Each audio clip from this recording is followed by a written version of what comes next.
Can we get a little bit of a round of applause for Joy, please? Awesome. So our next speaker is Miss Donna. She is an amazing, amazing ally for an advocate for victims of sexual violence at SEMO. So let's give her a huge round of applause, guys. Hello, I am so honored to be speaking at our first Women's March in Cape Girardeau. Yes. My name is Donna St. Sauber, and I coordinate the Campus Violence Prevention Program at Southeast Missouri State University.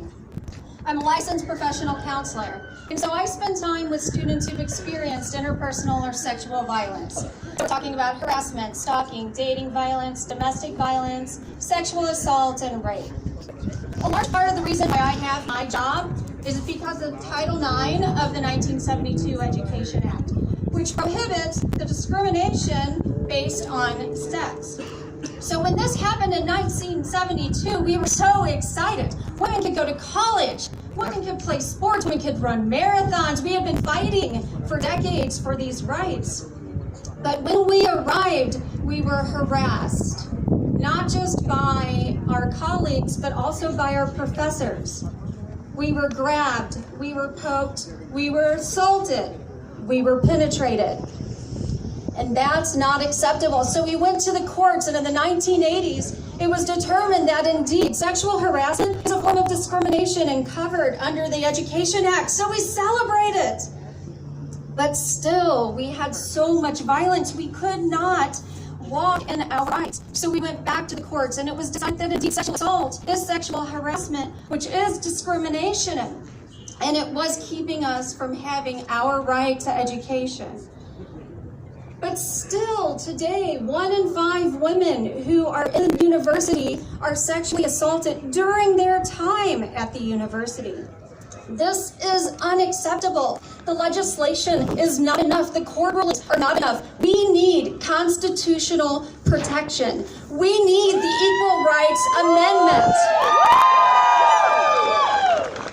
The ERA is nothing new. It's been around forever. It was revived in the 1970s when the Education Act was passed. And in fact, the House passed it in 71, the Senate passed it in 72, and then it was sent to the states to be ratified, to be a part of the Constitution of the United States of America. And it fell short. And we had to ask why? Why? We had all of these laws. We had worked so hard for decades. Lives were literally given up for these rights. Yet when we walked in our individual lives, we were not able to seize these rights. Women do not have equality in the town square. We do not walk through our lives with equality. And there are numerous cultural beliefs that are at the foundation of this inequality. Head of the household, king of the castle, the boss, I get the last word. We do not walk through our daily lives with respect. We do not walk through our daily lives having the same intrinsic value appreciated and acknowledged. We are othered, and that's why we need constitutional protection. The ERA has recently been resurrected. Just like, yes! This is big news. Just last week, Virginia ratified it, being the 38th state. Now, a lot of folks want to say we already have rights. This is irrelevant. It's not, because guess what? We're not passing the ERA. The fight is not over. They're resisting it. There are legal questions from people in our city all the way up to the White House. And so we have to continue our fight. We have to continue to fight for constitutional protection.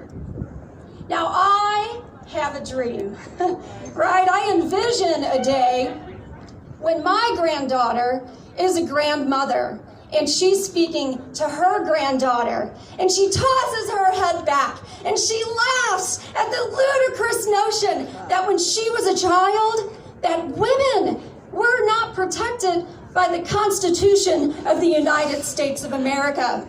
And so I need something from you, especially the young people here at the march today. I need you to promise to keep fighting. I need you to take the mantle, and I need you to not rest until it's done. And so I want to do a little bit of practice for our march. I'm going to say ERA, and you're going to say won't go away. ERA! Won't go away! ERA! Won't go away! Last time, ERA! Won't go away! Thank you!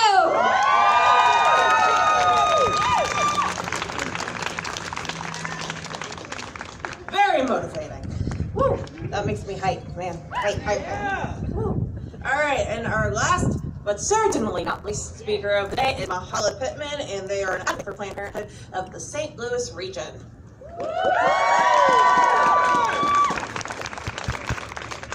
Hi everyone, my name is Mahala Pittman.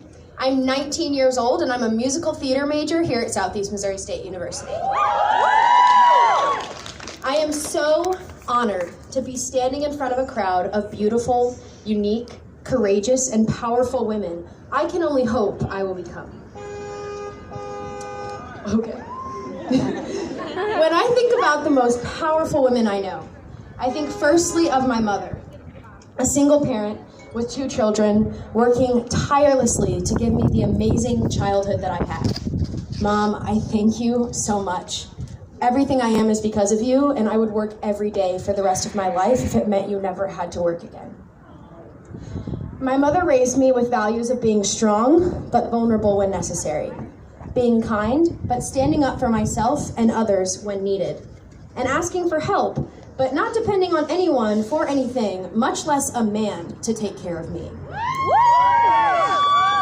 My mother also raised me to know the importance of women supporting women. And I am speaking on behalf of Planned Parenthood today because I believe in a women's right to choose. For years we have watched as politicians put themselves between us and our doctors, dictating decisions of our healthcare and our bodies. Women's rights are under attack right here in our own backyard. Last year, the Missouri legislature passed a dangerous ban on safe, legal abortion 8 weeks of pregnancy before many women even know they're pregnant. This legislature failed for now.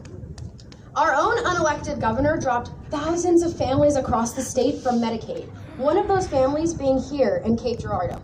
When their Medicaid was stripped from them, they had 1 child in the home and 1 on the way. That is no way to care for women or children and is in no way pro-life. In 2019, I discovered that the director of Missouri's Health Department of Senior Services tracked women's periods through a spreadsheet, attempting to figure out how many women were seeking abortion services. To the politicians and program leaders everywhere attempting to have a say on my right to my own body, here's what I say. It's 2020, people.